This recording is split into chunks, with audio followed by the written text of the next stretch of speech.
is this coming to be of science as such, or of knowledge, that is described in this Phenomenology of Spirit? Knowledge in its first phase, or immediate spirit, is the non-spiritual, that is, sense consciousness. In order to become genuine knowledge, to beget the element of science, which is the pure notion of science itself, it must travel a long way and work its passage. This process of coming to be, considering the content and patterns it will display therein, will not be what is commonly understood by an initiation of the unscientific consciousness into science. It will also be quite different from the foundation of science. Least of all will it be like the rapturous enthusiasm, which like a shot from a pistol begins straight away with absolute knowledge and makes short work of other standpoints by declaring that it takes no notice of them.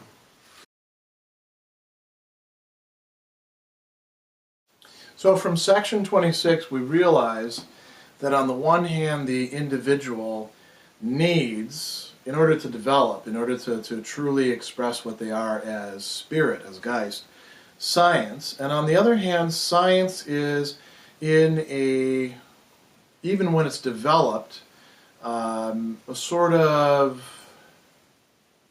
unfinished state so long as it has not incorporated the individual into it, so long as science has not actually become conscious of itself. How is that going to take place? Well, here's where Hegel actually brings up the title of the book. What is the Phenomenology of Spirit?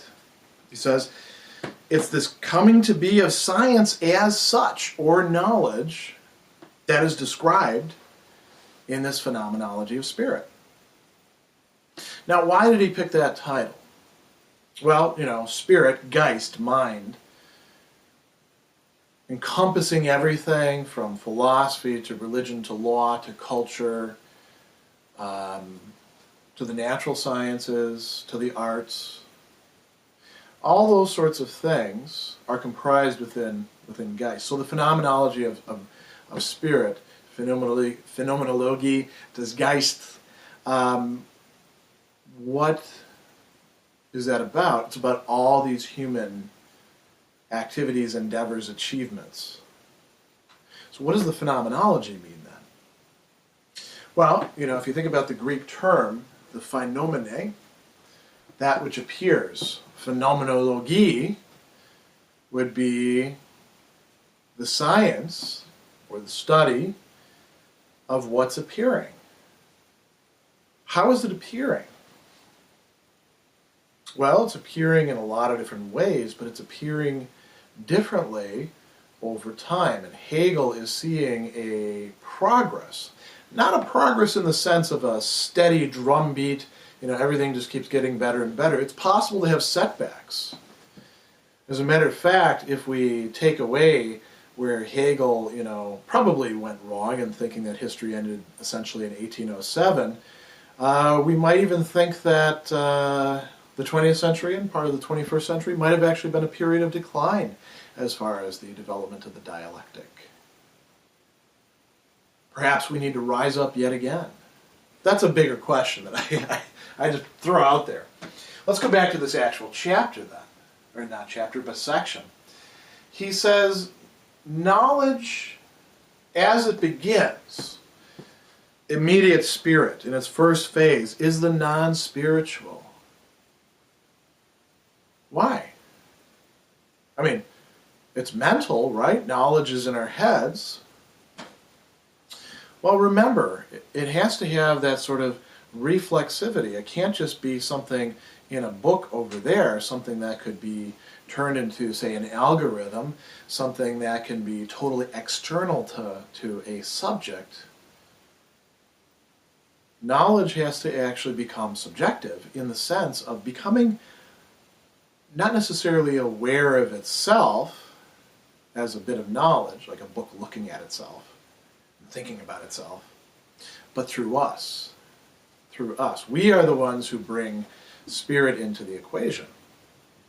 So he says, knowledge in the first phase is the non-spiritual, that is, sense consciousness. When we're looking around at things, we're not necessarily engaging our intellects To a certain degree we are, and insofar as we have to construe the things that are around us, we have to think through categories of causality, be able to classify things. Even if we're just like, hunting gathering, we have to do, actually hunter-gatherers are pretty smart.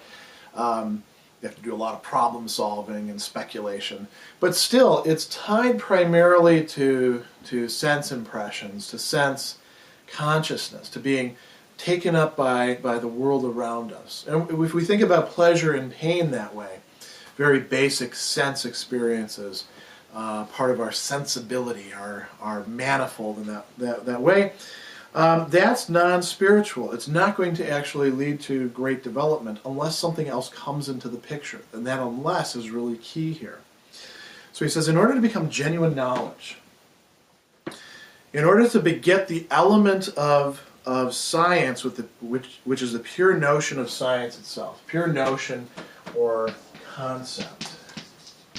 And by this, he doesn't mean some little idea somewhere. He means something like a nexus of everything that goes into what comprises a scientific viewpoint upon things. So this is a finished position. This is where we aren't yet. Hegel thinks that he's reached that point, because obviously he's writing the preface to the Phenomenology of Spirit, which he's finished. He's writing the preface after all of that. But we're not there yet. How do we get there? Through work, through progress. And, if we actually did this according to scale, this should be a much, much longer arrow, and it should be broken up into all sorts of, some dead ends, and some cul-de-sacs, and some, veering off this way and veering off that way. But, we simplified it quite a bit. He says, this process of coming to be, considering the content and patterns it will display therein, and then he gives us some cautions about it. That's what the Phenomenology of Spirit is. That's what this whole book is chock full of, is the map that these great explorers have traversed in moving away from sense consciousness through all sorts of other shapes of consciousness, eventually to, with Hegel, genuine knowledge. And he says, I want to caution you against three things that this isn't. So, what's the first one? He says, it will not be what's commonly understood as an initiation of the unscientific consciousness into science. This will not be like a biology 101, a botany 101, even ethics 101, because we can talk about moral science, sort of class where we reduce everything down as best we can to the simplest elements and try to make sure that we have accessible texts that are easy for people to get into. He's not going to try to pull any punches. He's not going to water anything down. This is going to be a long, arduous process, and it's not like you can jump from here all the way to here, nor is it, as a lot of people like to do, can you just read up to the, the master-slave dialectic and say, okay, I've got Hegel now, because there's a lot more to the story. So it's not going to be like that. It's actually going to require us to work a lot harder than if we were taking a survey class. It will also be quite different from the foundation of science. Hegel is not foundationalist in the sense that we're going to get the foundation all figured out first, and that will be indubitable, or at least we'll have sort of an inductive certainty about it, and then we'll move from there to build up stuff. I mean, that's great if you can actually do that. Turns out that in most things you can't. We're already in process. We're already moving along. So we need to be able to figure out how to sort of build the boat as we're sailing it. Then he also says, least of all will it be like the rapturous enthusiasm which like a shot from a pistol begins straight away with absolute knowledge and makes short work of other standpoints by declaring it takes no notice of them. We've already seen the rejection of the sort of appeals to intuition. And Hegel says, absolute knowledge is something that we're going to achieve eventually. It's not something you get to assume from the start and say, we've already got this. Because if you do that, you're never going to actually make this work. You're never going to actually do the progress, because you're going to say all of that, I don't really need it. What that means is that the person who claims to have that sort of absolute knowledge actually doesn't. The person who does have absolute knowledge can look back on the entire development and have seen how to progress through it, because they actually themselves had to work to attain it. And this would be what Hegel is saying his own condition is, and this is what Hegel is sort of promising to us if we make our way through the phenomenology. The task of leading the individual from his uneducated standpoint to knowledge had to be seen in its universal sense, just as it was the universal individual, self-conscious spirit, whose formative education had to be studied. As regards the relation between them, every moment, as it gains concrete form and a shape of its own, displays itself in the universal individual.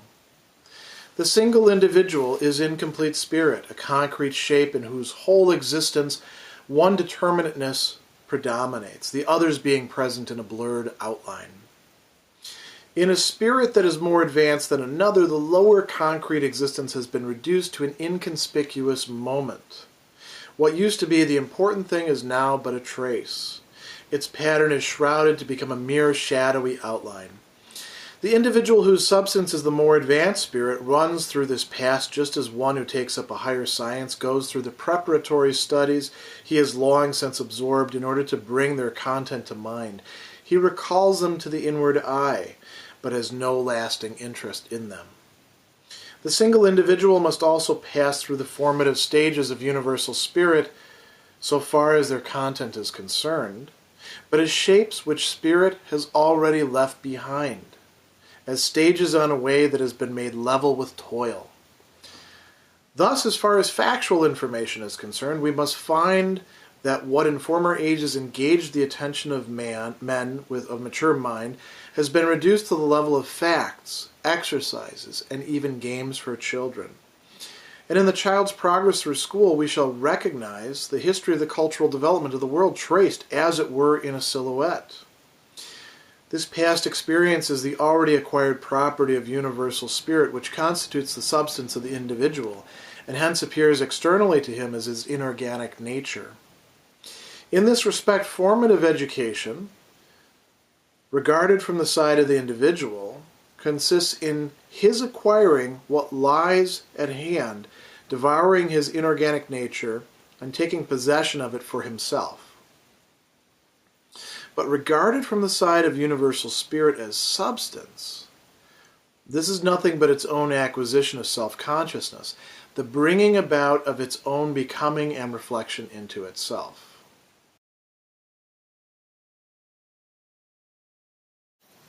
In section 28, Hegel is telling us more about this big book that he's written, the Phenomenology of Spirit, and he's telling us, not in these terms, but that it's essentially a story of coming to age for what he calls the universal individual. That is spirit, Geist, mind. Now, this is a long, long story, and it begins far in the past, and we can ask ourselves, is it leading up to the present? Is it leading up to the, what's for us, 2 centuries past of 1807? Second edition, I think, in the 1840s? Or is it about our present and perhaps even the future?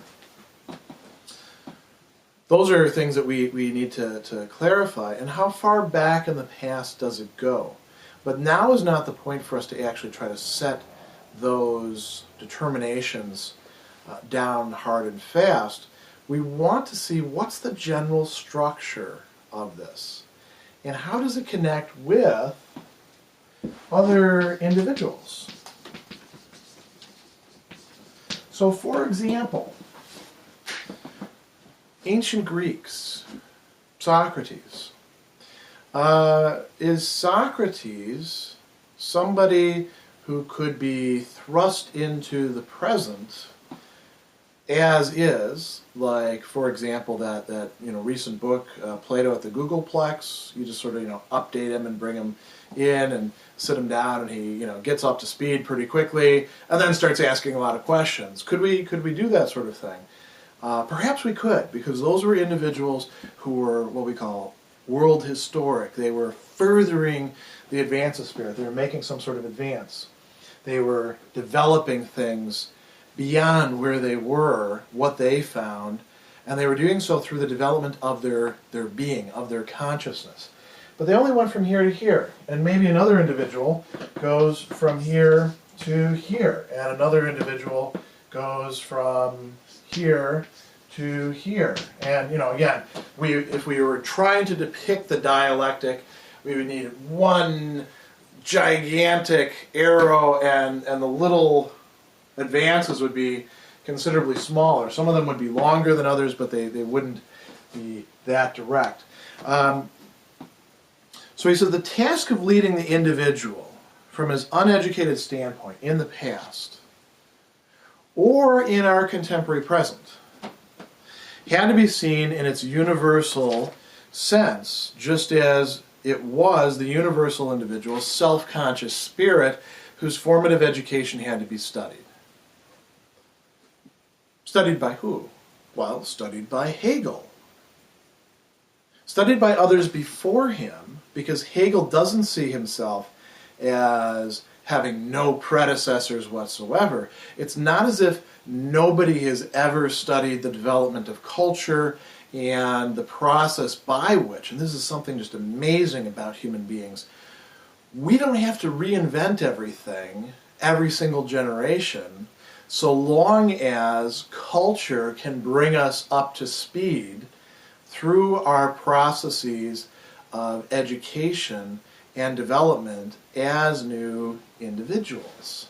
So for example, my father taught me mathematics, and he began when I was about, in a rigorous way, when I was about 4 years old, because I had an aptitude for that.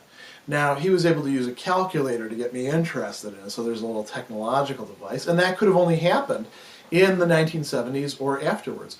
As a matter of fact, he probably could not have gotten me interested in it by using a calculator today. I'm not sure that it would have the same sort of semi-magical effect on a kid as it did, in 1970 when video games were at that time, Pong and Space Invader and Asteroids.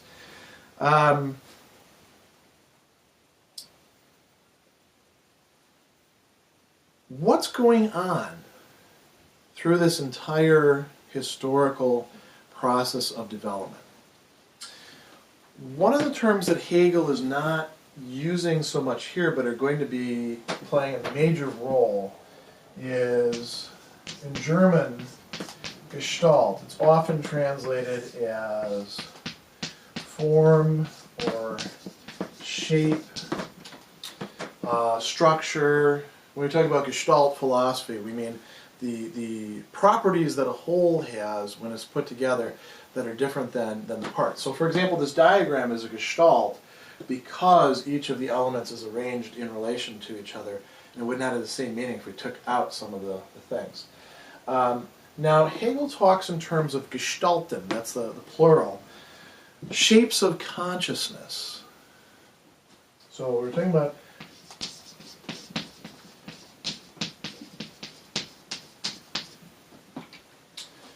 his view is that through history,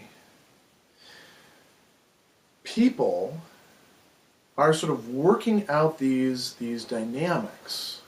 They're going through these structures, these shapes of consciousness. One of them, one important one, is, say, the dialectic between, master and slave, or lord and bondsman, if you prefer the older translation, whereby the slave is put to work basically through threats and through being having force imposed upon them by the master, and the master is then able to enjoy objects through the mediation of the slave. The slave continues to develop, the master only has pleasure and doesn't continue to develop in this progression. The slave's not entirely happy after developing and actually becomes the unhappy consciousness, which is a different gestalt, a different shape of consciousness. So the universal individual has been progressing through these. That's why at different stages in history, human beings are primarily focused on different issues, on different goods, on different questions, because there is progress. It could also be because there's decline, too, in some cases, although Hegel is not going to focus on the decline in this. To a certain degree, he does in his philosophy of history. So he says, the task of leading the individual had to be seen in its universal sense. The single individual, myself, or even one of these people who played a role, is an incomplete spirit, a concrete shape in whose whole existence one determinateness predominates. So, for example, Socrates was not all of Athens. He did not represent all of Athens. That's why he got killed by the Athenians, because so many other people were like, yep, that guy's got to go. And they voted to do so. And there were other people who represented things. You know, if you think about a Platonic dialogue, different people are presenting different ways of thinking, of acting, of being, of relating to other people, of making arguments, of arranging goods. So, he says, if we look at it in the big picture, the single individual is incomplete.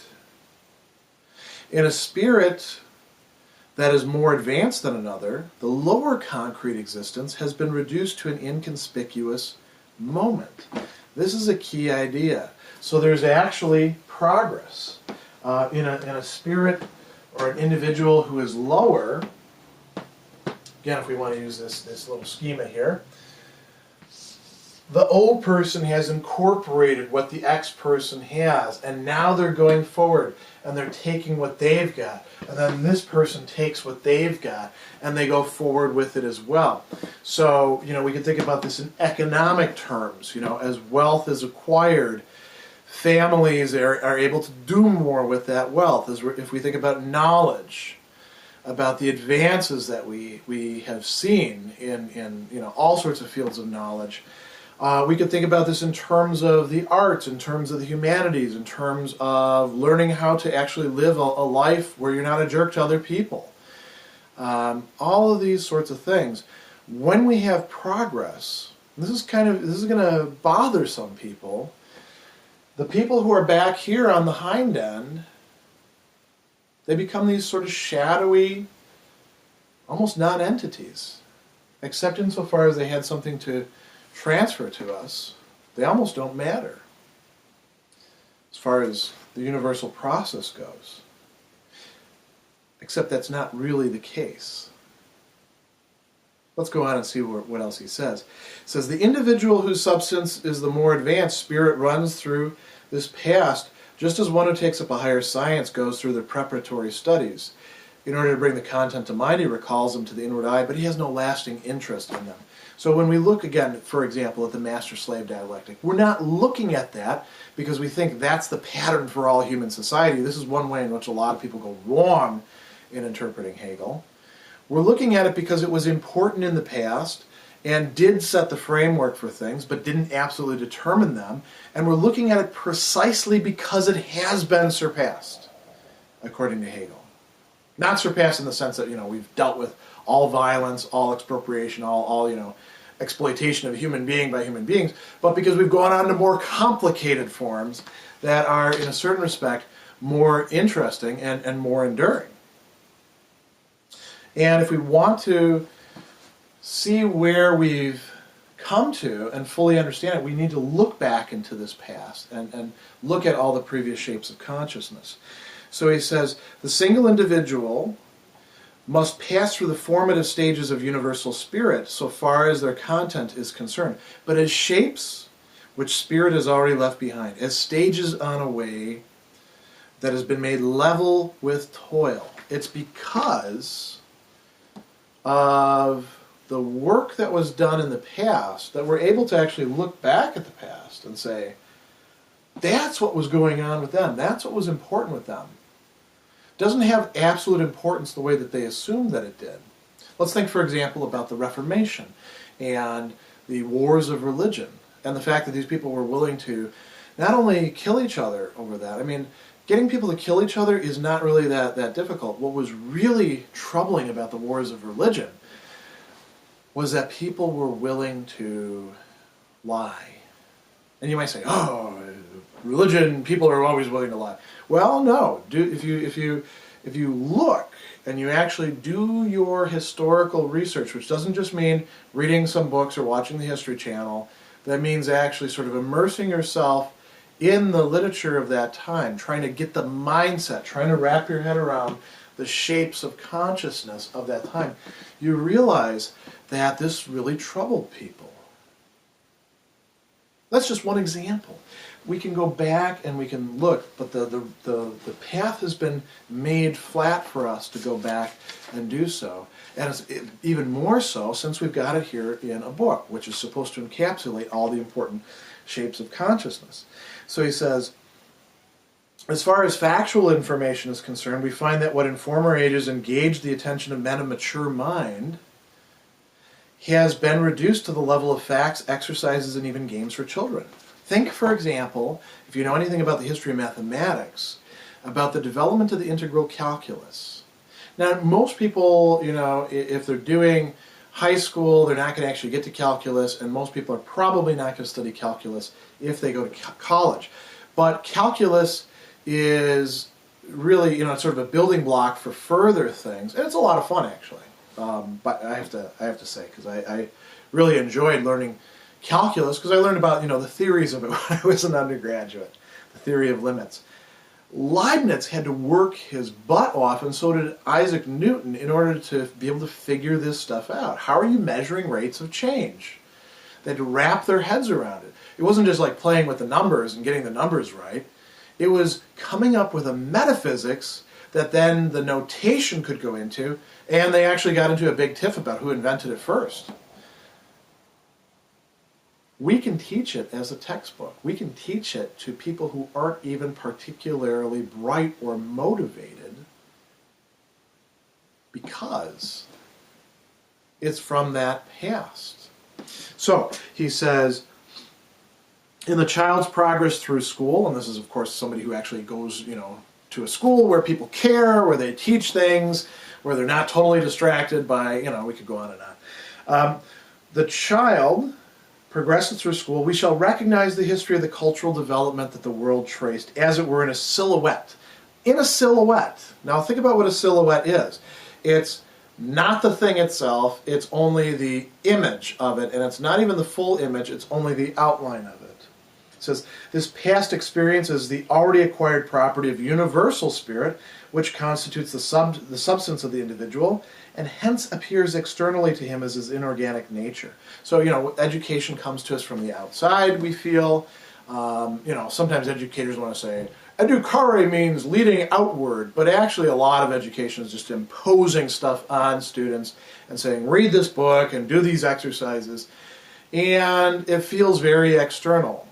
Why? Because the students have not actually had these sort of formative experiences of dealing with, as Hegel said, the patience and labor of the negative, having to work these things out.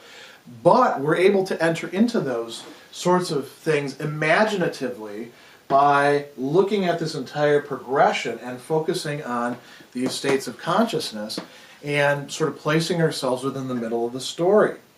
So he says, in this respect, formative education consists in acquiring what thus lies to hand, devouring his inorganic nature, taking possession of it.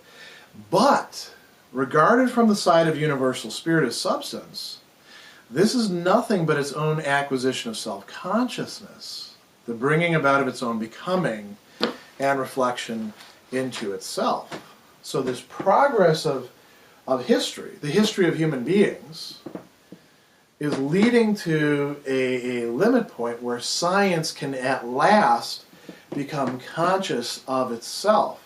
Now notice too, again, I've stressed this several times, science does not just mean the natural sciences nor the social sciences. Wissenschaft in a Hegelian sense means something that is systematic, that tries to extend itself to all of reality, that tries to make itself adequate even to the individual, to the particular, that does not reject things and say that's not scientific, we're not going to think about it, but tries to incorporate even that. That means that science has to develop historical awareness, which is what the phenomenology is supposed to be doing. That's supposed to be providing us.